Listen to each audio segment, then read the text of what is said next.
La historia a veces produce hombres tan colosales que su sola presencia define una era. Hombres como Moisés, que hablaron con Dios cara a cara, que partieron el mar en dos y recibieron la ley en medio del fuego y el trueno del Sinaí. Durante 40 años, su palabra fue la palabra de Dios para Israel. Su sombra se proyectaba sobre todo el pueblo. Y mientras la nación entera se preguntaba cómo sería la vida sin él, un hombre ya se estaba forjando en el silencio y el servicio, preparándose para la tarea imposible de suceder a la leyenda. No nació príncipe en Egipto, ni fue encontrado en una cesta en el Nilo.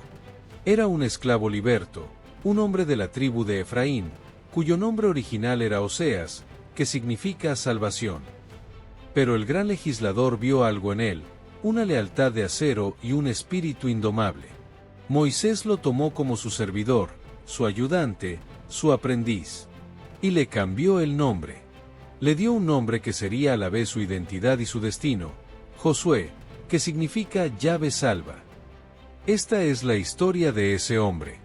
El que esperaba al pie de la montaña mientras Moisés ascendía a la nube de la gloria.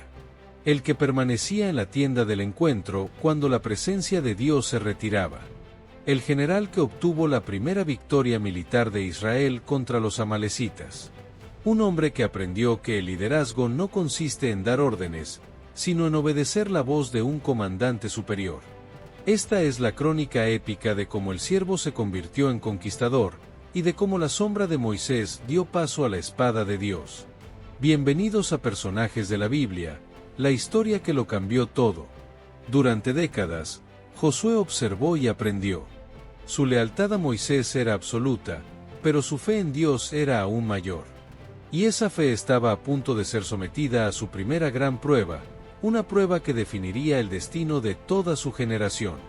Tras largos años en el desierto, Israel llegó finalmente a las fronteras de Canaán, la tierra prometida. La tierra que fluía leche y miel estaba al alcance de la mano. Pero antes de lanzar la invasión, Moisés, por orden de Dios, eligió a 12 hombres, un príncipe de cada tribu, para una misión de reconocimiento secreta y peligrosa. Debían infiltrarse en la tierra, evaluar su riqueza, la fuerza de sus habitantes y la solidez de sus murallas. Entre los 12 elegidos, por supuesto, estaba Josué, representando a la tribu de Efraín. Junto a él iba otro hombre de fe inquebrantable, Caleb, de la tribu de Judá. Durante 40 días, los espías recorrieron la tierra de arriba abajo, desde el desierto de Sin hasta Rehob. Vieron la increíble fertilidad del suelo, cortando un racimo de uvas tan grande que tuvieron que transportarlo entre 2 hombres en una pértiga. Vieron la promesa de Dios hecha realidad, una tierra buena y generosa. Pero también vieron otra cosa. Vieron ciudades fortificadas hasta el cielo y a sus habitantes, los anaseos, una raza de guerreros de estatura gigantesca. El miedo comenzó a anidar en el corazón de 10 de los espías, un miedo que estaba a punto de envenenar el alma de toda la nación y poner a Josué en una encrucijada mortal, elegir entre la opinión de la mayoría y la promesa de su Dios. Los 12 espías regresaron al campamento de Israel en Cades y presentaron su informe ante Moisés, Aarón y toda la congregación. Primero, mostraron la evidencia de la riqueza de la tierra, el gigantesco racimo de uvas, las granadas y los higos. Ciertamente, confirmaron, es una tierra que fluye leche y miel. Pero entonces, la voz de los 10 espías se llenó de pavor. Sin embargo, dijeron, el pueblo que habita en ella es poderoso, sus ciudades son muy grandes y están fortificadas. Y además, vimos allí a los descendientes de Anac, los gigantes. A nuestro parecer, éramos como langostas, y así les parecíamos a ellos. Números 13:28, 33. Un murmullo de terror recorrió a la multitud. El informe de la mayoría era un veredicto de imposibilidad.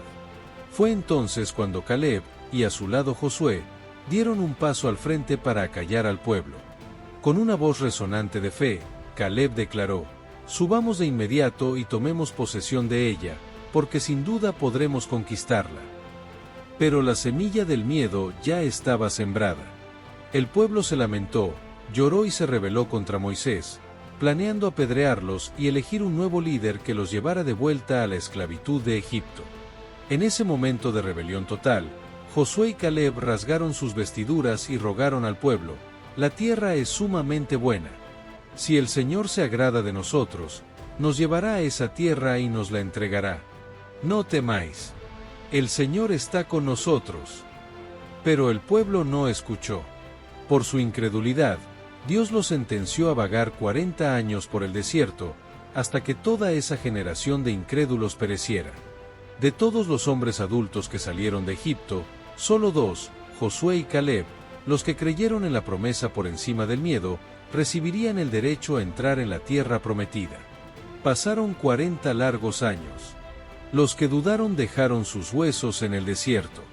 Una nueva generación, forjada en las pruebas del desierto, estaba ahora lista para la conquista. Moisés, el gran líder, también había llegado al final de su camino. Por un acto de desobediencia, Dios le prohibió entrar en la tierra prometida, permitiéndole solo verla desde la cima del monte Nebo. Pero antes de morir, Moisés tenía una última y crucial tarea: transferir el liderazgo. El Señor le dijo: «Toma a Josué, hijo de Nun, hombre en quien hay espíritu, e impondrás tu mano sobre él». La ceremonia fue solemne y pública. Ante el sacerdote Eleazar y toda la congregación de Israel, el anciano profeta puso sus manos sobre la cabeza de su fiel servidor. En ese gesto, le confirió parte de su autoridad y dignidad. Ya no era el aprendiz, el ayudante. Ahora era el comandante designado por Dios, el pastor que guiaría a las ovejas de Israel a través de la última frontera. El manto de la responsabilidad, tejido con el peso de 1.000.000 de almas y la promesa de Dios, ahora descansaba sobre los hombros de Josué.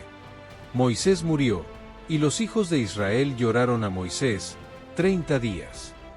Durante ese mes de luto, un silencio expectante debió pesar sobre el campamento. Josué estaba al mando, pero ¿estaba Dios con él como lo estuvo con Moisés? La duda era palpable. Fue entonces cuando Dios habló directamente a Josué, rompiendo el silencio con una de las comisiones más poderosas de toda la Biblia. «Mi siervo Moisés ha muerto», comenzó la voz de Dios. «Ahora, pues, levántate y pasa este Jordán, tú y todo este pueblo, a la tierra que yo les doy. Nadie te podrá hacer frente en todos los días de tu vida. Como estuve con Moisés, estaré contigo, no te dejaré, ni te desampararé». Y 3 veces, como un martillo que forja el acero, Dios le repitió el mismo mandato: «Mira que te mando que te esfuerces y seas valiente, no temas ni desmayes, porque el Señor tu Dios estará contigo en donde quiera que vayas». Josué 1:9. Con esta promesa divina resonando en sus oídos, el miedo se disipó. Josué se levantó, ya no como el sucesor de Moisés, sino como el comandante en jefe del ejército del cielo. La campaña por la tierra prometida había comenzado. La primera barrera era la ciudad de Jericó, una fortaleza legendaria, aparentemente inexpugnable. Josué, aplicando la lección que aprendió 40 años antes, envió a 2 de sus propios espías para reconocer la ciudad. Los hombres se infiltraron en Jericó y encontraron refugio en un lugar inesperado, la casa de una prostituta llamada Rahab, cuya vivienda estaba construida sobre el propio muro de la ciudad. El rey de Jericó, alertado de su presencia, envió guardias para capturarlos. Pero Rahab, en un acto de fe asombroso, los escondió en el terrado bajo unos manojos de lino. Cuando los guardias se fueron, Rahab les reveló su motivación. «Sé que el Señor os ha dado esta tierra», les confesó, «porque hemos oído cómo el Señor secó las aguas del Mar Rojo. Vuestro Dios es Dios arriba en los cielos y abajo en la tierra». Ella, una pagana, había visto el poder de Dios y había elegido ponerse de su lado.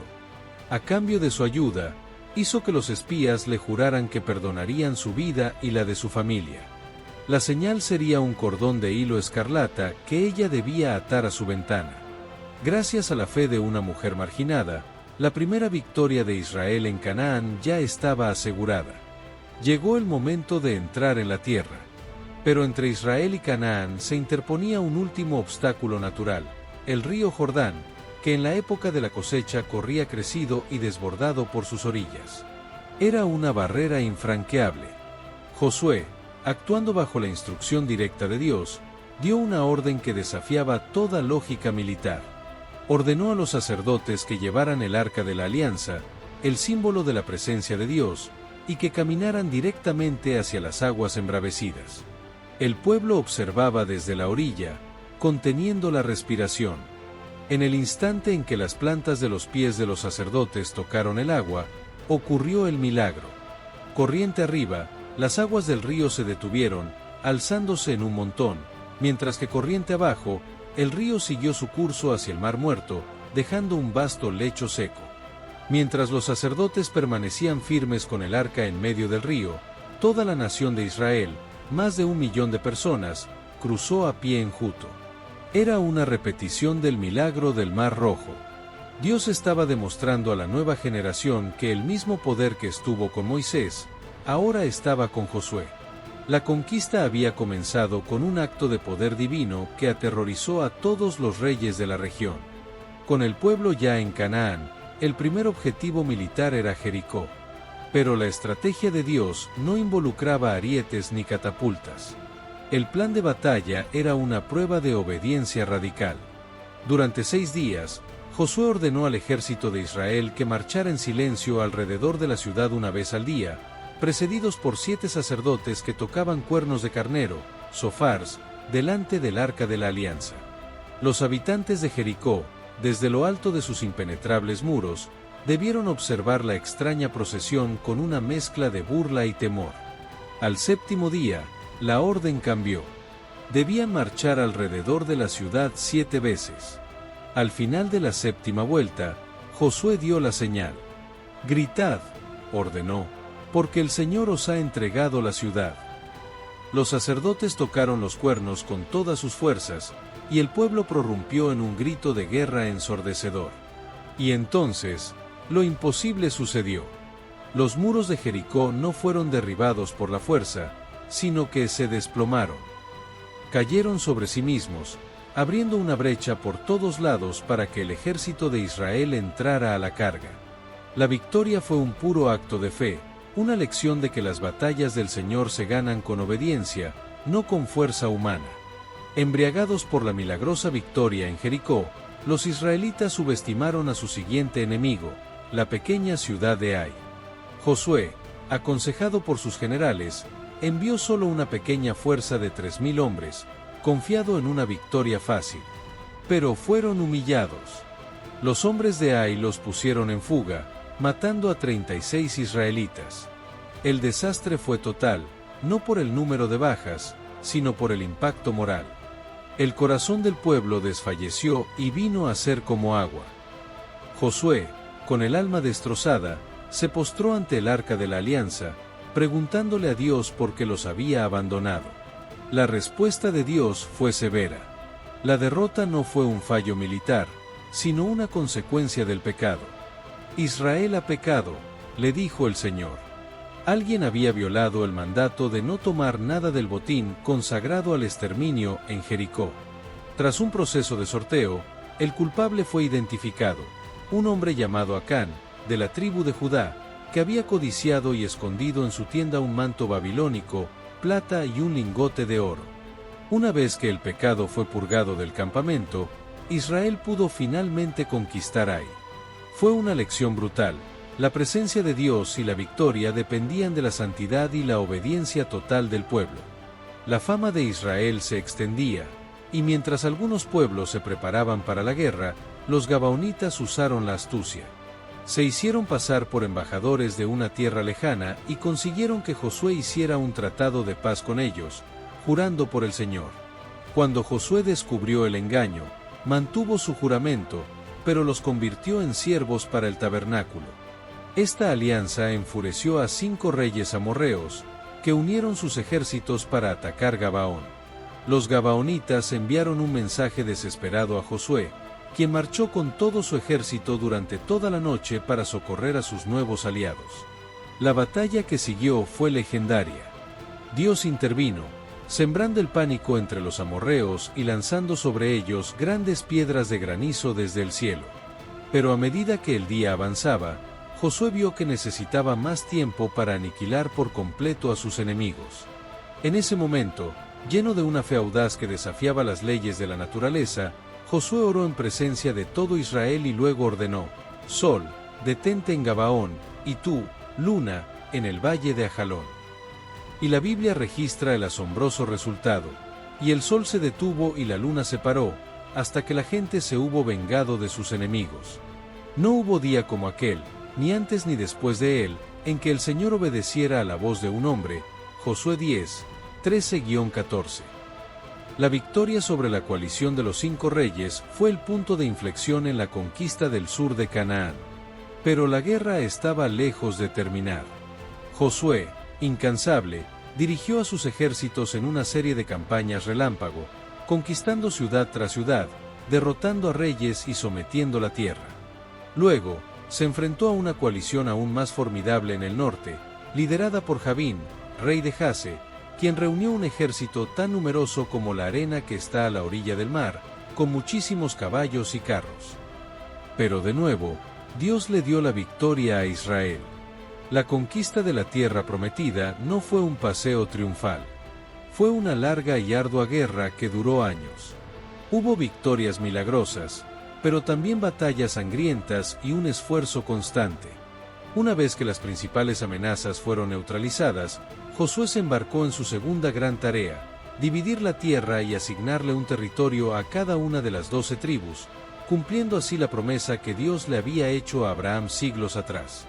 Pasaron los años. La guerra había terminado y la paz reinaba en la tierra.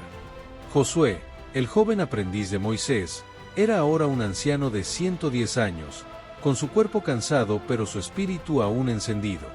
Sabiendo que sus días llegaban a su fin, hizo lo mismo que su maestro Moisés: convocó a todo Israel, a sus ancianos, líderes y jueces, para darle su último discurso de despedida. En la ciudad de Siquem, un lugar cargado de historia patriarcal, Josué se puso de pie ante la nación que había liderado durante décadas. Con la voz de un padre preocupado por el futuro de sus hijos, les recordó todo lo que Dios había hecho por ellos: como los había llamado desde Abraham, los había liberado de Egipto, los había sostenido en el desierto y les había entregado la tierra de sus enemigos. Les relató la historia de la fidelidad inquebrantable de Dios. Y después de recordarles el pasado y advertirles sobre el peligro de la idolatría de los pueblos que aún quedaban entre ellos, los enfrentó a una decisión final, una elección que definiría su futuro como nación. Con la mirada fija en las miles de personas reunidas ante él, Josué pronunció las palabras que se convertirían en su testamento inmortal y en un lema para los fieles de todas las generaciones. Y si mal os parece servir al Señor, escogeos hoy a quien sirváis, si a los dioses a quienes sirvieron vuestros padres, o a los dioses de los amorreos en cuya tierra habitáis, pero yo y mi casa serviremos al Señor. Josué 24:15. Su declaración personal, rotunda y valiente, conmovió el corazón del pueblo. Lejos sea de nosotros que dejemos al Señor para servir a otros dioses, respondieron a una voz. Ese día, Israel renovó su pacto con Dios, y Josué erigió una gran piedra como testimonio de su promesa. Poco después, murió Josué hijo de Nun, siervo del Señor, siendo de 110 años. Fue sepultado en su heredad en Timnat Sera. El siervo había cumplido su misión. El hombre cuyo nombre significaba Yahvé salva había sido el instrumento perfecto para que Dios salvara a su pueblo y le diera su hogar. Su vida fue un testimonio inquebrantable de obediencia, fuerza y valor, el eco perfecto de la promesa que Dios le hizo al principio: como estuve con Moisés, estaré contigo. Y así fue. ¿Te sorprendió esta historia? Entonces suscríbete, porque esto es solo el comienzo. Cada personaje bíblico guarda un secreto. Y aquí los vas a descubrir todos.